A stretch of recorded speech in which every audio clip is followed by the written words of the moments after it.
We're continuing with our study of geometry. The last couple of sections, you looked at rectangles, you looked at triangles. Today we're going to go on to trapezoids.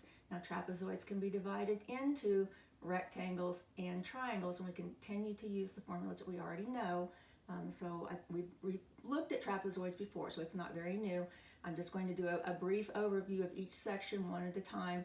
Probably take a little break in between each one, so you can just look at the one that you need. Just a quick reminder, this is your evaluation for your six-week grading period.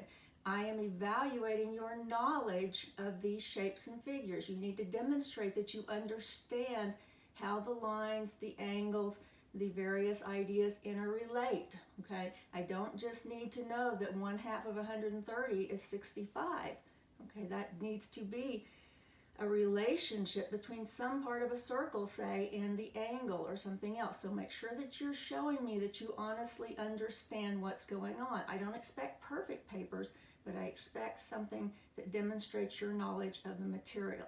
Okay, so we're looking at the trapezoids here. Let's remember first that a trapezoid has two parallel lines and sides. Now sometimes our sides are the same, sometimes they're at different angles. When they're exactly the same, like I have down here, this is an isosceles trapezoid, remember. Up here it looks a little bit different. We might have a right angle. But the two parallel sides are always the bases, okay? Whether they're going up and down or whether they're going across, those will be our bases. Remember we talked about the median. The median runs parallel to the bases, and the formula for the median of a trapezoid is 1/2 the sum of the bases. Base 1 plus base 2. So it's going to be half of that sum. All right, now today we're going to look at the area of a trapezoid, and the area of a trapezoid is going to be equal to 1/2 the height times the sum of the bases. So what we want to look at here is notice that we have a 1/2 in our formula. We also have the sum of the bases. So another way, sometimes that you'll see the area demonstrated as simply the height times the median. I'll write median out.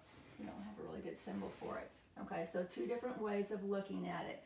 Now again, I mentioned we're just going to simply look at how we can divide our trapezoid up into rectangles and triangles, because sometimes we're not directly given a height or both of our bases. So for instance, down here I've drawn an isosceles trapezoid.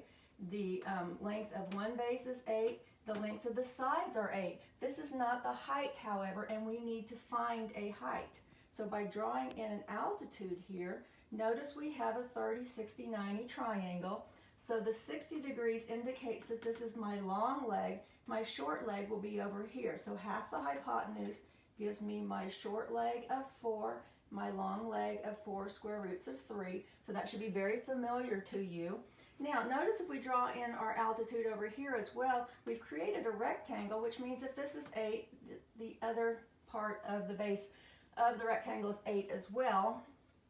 Since this is exactly the same triangle, since we had an isosceles trapezoid, this will also be 4. So now we have everything that we need to find the area. We have 1/2, we have the height, which is 4 square roots of 3, and we have the two bases. The top base is 8. Remember, we are not multiplying, we are adding. Hey kitty, you gonna get me? Here we have 8 and 4 more, which is going to give me 16. Okay, so essentially we have 1/2 4 square roots of 3 times 24. So half of 24 is 12. 12 times 4 gives us 48 square roots of 3, and this will be the area. Okay, in the second one we see the same idea with a 45-degree angle. I believe this one had perpendicular lines. I didn't draw them in. So again, we have the idea of a rectangle. We should have a 4 down here. So if this is 4, we have 4 up above as well. And once again, we'll work just the same way, only now we have a 45, 45, 90 triangle instead of a 30, 60, 90 triangles, which again should be very familiar. You see another example here using 30, 60, 90 triangles. here, when we've split this off to 12, once again, we'll have to find how much goes on each side. Okay, so again, this is something that you should be fairly proficient in already. I don't really anticipate any surprises. All right, thanks.